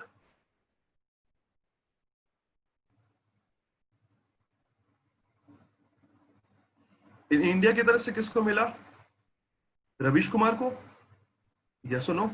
And south Korean एक एक्टिविस्ट हैं जिनका जो मेजर वर्क है वो मेंटल हेल्थ पे था. तो वो उन्होंने एंड WHO की तरफ से कुछ ऐसे पर्टिकुलर रिपोर्ट्स के बाद कुछ ऐसे स्पेसिफिक सजेशन आए थे जिसके थ्रू हम वो सोशल आइसोलेशन को क्या कर सकते थे, बेहतर कर सकते थे अपने उसमें. एंड दैट वाज समथिंग जिसको सीधे तौर पे उन्होंने बोला कि being creative is the best way to tackle the mental illness and as well as the physical health, right. इसलिए उन्होंने specially that South Korean activist, उनका नाम मैं नहीं याद आ रहा है, मुझे भूल रहा हूँ.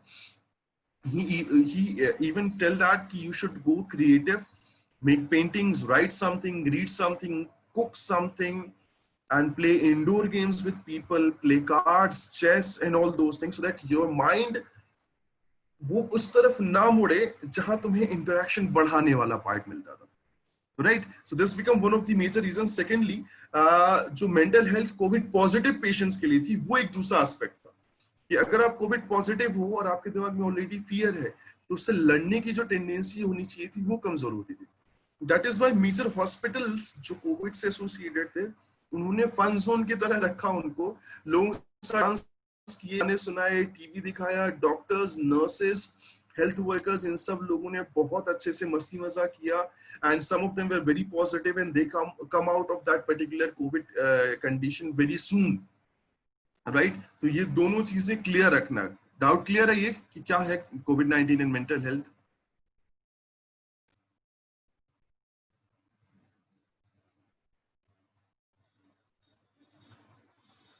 ओके, जब फैक्ट फाइल्स में आएंगे, डब्ल्यूएचओ ने क्या गाइडलाइन दी, साउथ कोरियन एक्टिविस्ट का क्या कहना था, सोशल रिसेशन का जो कॉन्सेप्ट है वो क्या है, ये दूसरी चीजें अपने उसमें रखना। सी द थिंग इज कि इसको डिस्कस करने के पीछे रीजन भी यही है कि अब हम शायद ज्यादा बड़ी क्रिटिकल कंडीशन में जाने वाले, राइट? हो सकता है कम्युनिटी ट्रांसमिशन वाला फेज आ जाए। At that time also we need physically and mentally to be fit. Physically अगर हमारे पास कोविड 19 वायरस है, तो फिजिकली हमारे पास उससे लड़ने के लिए white blood sales and immune system भी है, जो मेंटल स्ट्रेस के कारण कमजोर भी होता है, right? Any doubts?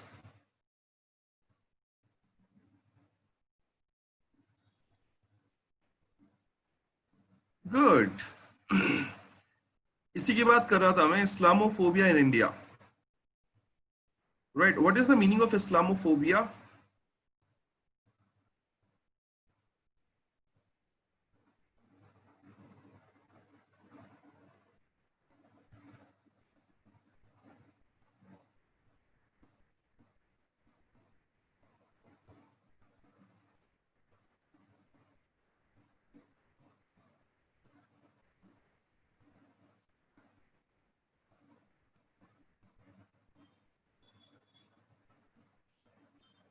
Okay okay okay, हाँ, मतलब जो तुम उसका लिंग्वल मीनिंग समझ रहे हो वो सही है। द थिंग इज कि मार्च एंडिंग अप्रैल में there was this religious institution जिसका नाम है Tablighi Jamaat, right? Now this was a kind of advertising agency for a religion या advertising institution जिनका काम है इस्लाम की टीचिंग को एक दूसरी जगहों पे पहुंचाना, right? And they had a meeting at the end of March and in Delhi near Nizamuddin station, ये उनका यहाँ पे institution headquarter है, और they traveled around the world, they came back there for gathering। उसके बाद जब ये लोग बाहर निकले देश में different जगहों पे, तो उनसे एसोसिएटेड जो कोविड केसेस थे, उनमें से कुछ ऐसे थे जो कोविड पॉजिटिव निकले थे, तो उनसे एसोसिएटेड कोविड केसेस जो है वो नंबर्स में बढ़ गए, right? Before that also Islamophobia, that is fear against इस्लाम, कायदे से ये कहना चाहिए, राइट? ये सारी चीजें इंडिया में थी, and for the on the basis of that event जो डिस्क्रिमिनेशन, वायलेंस, नेगेटिव रिप्रेजेंटेशन था, ये बढ़ा। जब ये बढ़ा तो जो कम्युनिटी थी, कम्युनिटी में फियर बढ़ा कि कहीं ऐसा तो नहीं कि हमारे साथ कुछ गलत हो जाएगा, राइट? तो जो हेल्थ वर्कर्स एंड जो कोविड वॉरियर्स थे, फाइटर्स थे, जो कोविड के अगेंस्ट लड़ने में हेल्प कर रहे थे सोसाइटी को, उनके अगेंस्ट वायलेंस एंड न्यूज आई, एंड जब ये सारी चीजें आई तो they collectively made a social distrust condition between Islam and other community in India. और उसी ग्रोइंग इस्लामोफोबिया को organisation of Islamic cooperation, I guess 59 countries, Islamic countries का ग्रुप है ये, जिसने इंडियन गवर्नमेंट को दैट पर्टिकुलर ग्रोइंग इस्लामोफोबिया के अगेंस्ट क्रिटिसाइज किया।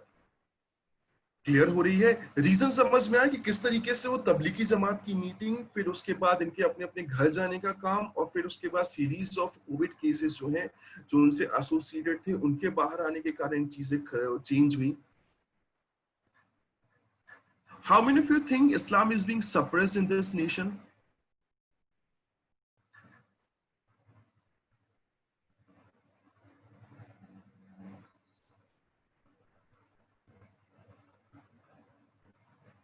ठीक है,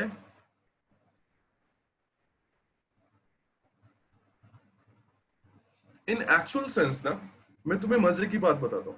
द थिंग इज कि मेजॉरिटी वर्ल्ड जो है वो हर एक कंट्री की सोसाइटी को डील करता है मीडिया एंड सोशल मीडिया से, right? And media and social media, they promote those things, they represent those things जिसका उनकी TRP, उनकी sales बढ़ती है.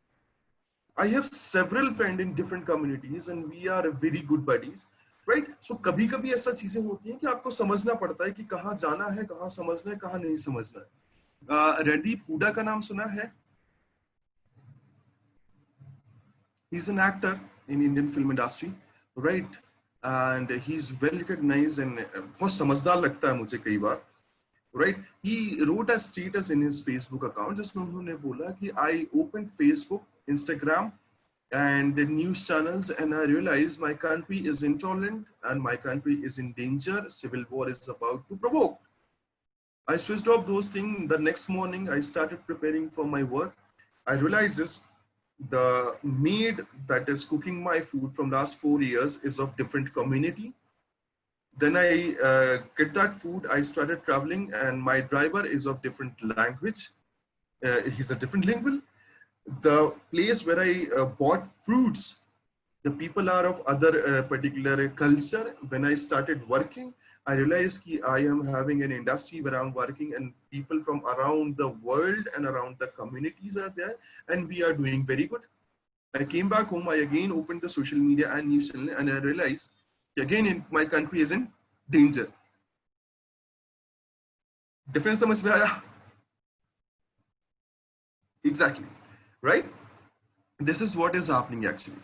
उनका यही ऑर्गेनाइजेशन ऑफ इस्लामिक कोऑपरेशन ने सीधे तौर पे इंडिया के मीडिया एंड सोशल मीडिया जो है उस पे जो भी पर्टिकुलर चीजें Tablighi Jamaat and Muslim communities and different चीजों के लिए हो रही थी उसके लिए क्या किया इंडिया को क्रिटिसाइज किया Indian government, right? Getting? Now, when this is a news, we must understand कि तबलीगी जमात की स्टार्टिंग, तबलीगी जमात का headquarter, what happened. Second, organisation of Islamic cooperation क्या है?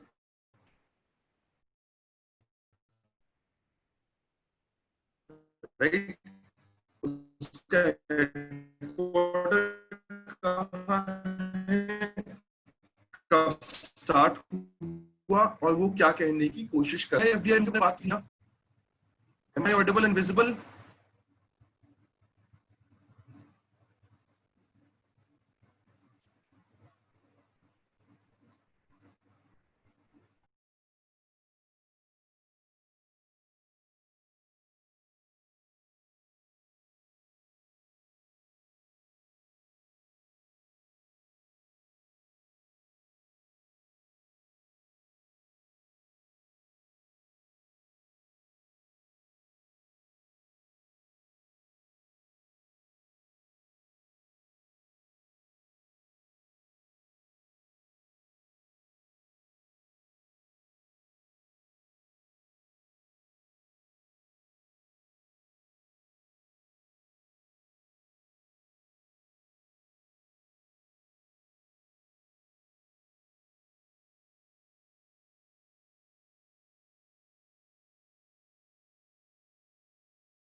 Okay.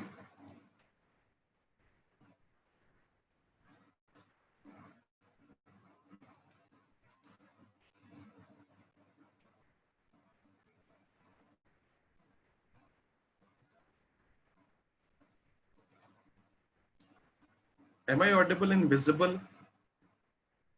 Again.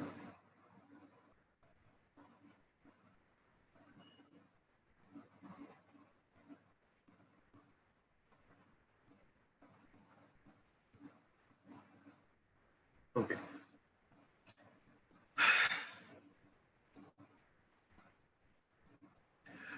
लास्ट क्लास में अपन ने बात की था ना कि एफडीआई रूल्स में चेंज किए हैं गवर्नमेंट ऑफ इंडिया ने.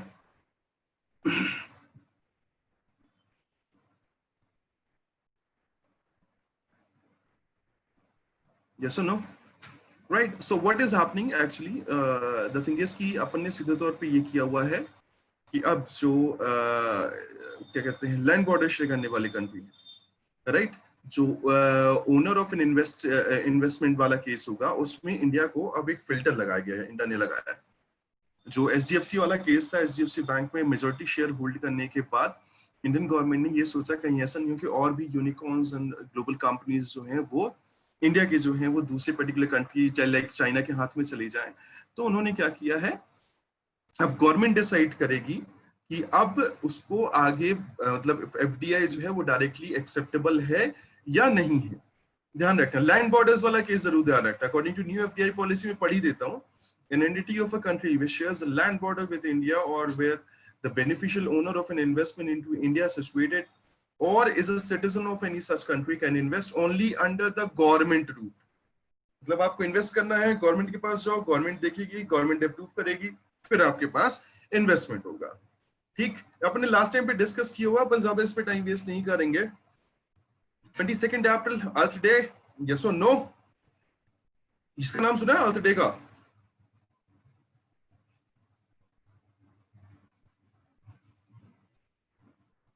सुना है ना? अच्छा, मजे की बात बता दूं, 22 मार्च, 22 अप्रैल, 22 मई, ये तीनों के तीनों जो महीने हैं वो अलग अलग तरीके से अलग अलग उसमें माने जाते हैं. 22 March that was world water day, 22 April that is earth day, 22 May that is biodiversity day, right.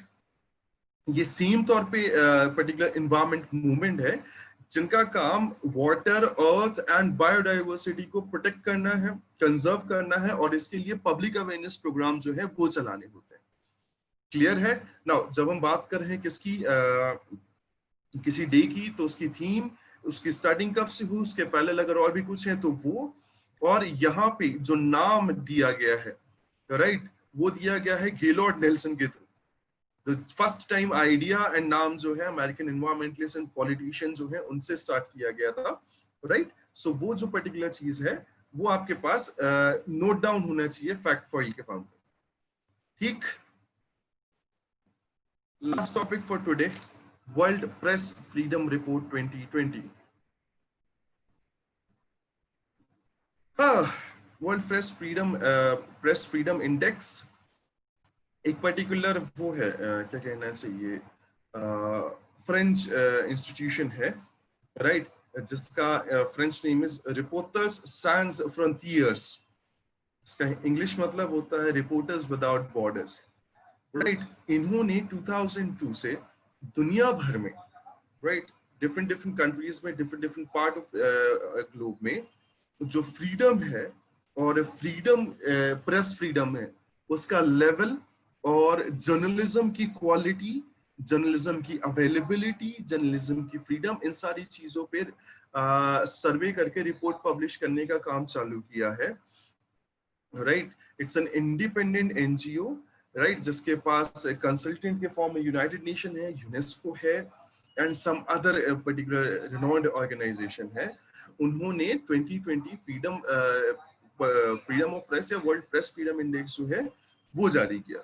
Norway again rank 1 में है, राइट, एंड इंडिया जो है वो 2 स्पॉट नीचे आके 142nd रैंक पे आ गई. That means again the same thing, India world press freedom report में पिछले साल से और ज्यादा क्या हुई है, डिक्लाइन हुई. ठीक, अगेन क्या ये रिपोर्ट है? रिपोर्ट में सेम चीजें हैं क्या, कौन पब्लिश करता है, कौन फर्स्ट है, कौन लास्ट है, इंडिया की पोजीशन, इंडिया का ऊपर जाना, इंडिया का नीचे आना, उसके पीछे का रीजन क्या। हम ये जर्नलिज्म के डिक्लाइन होने के रीजन बहुत बार डिस्कस किए अपनी क्लासेस में।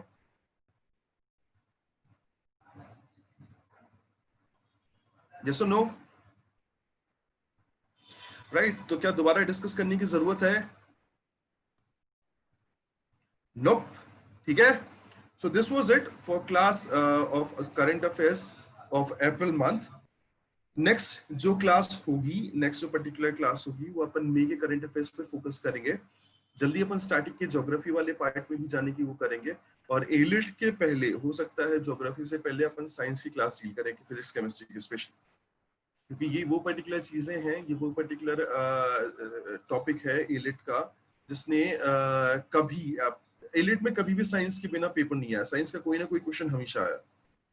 तो जैसे ही अपना अप्रैल के बाद मई जून जुलाई का हो जाएगा, जुलाई में हो सकता है टाइम लगे, मई जून का हो जाएगा, वैसे ही अपन 2 क्लासेस के बाद किसकी चालू कर देंगे, साइंस की क्लास चालू करेंगे, सो दैट एलिट अपना अच्छे से जाए, राइट? एनएलयू दिल्ली के एग्जाम। नेक्स्ट क्लास में मिलते हैं, तब तक खूब सारी पढ़ाई करें, घर में रहें, सबसे इंपॉर्टेंट चीज ये है, और घर में रहने के बाद और दूसरों को भी अवेयर कराएं। सर मैं आपको होस्ट बना रहा हूँ,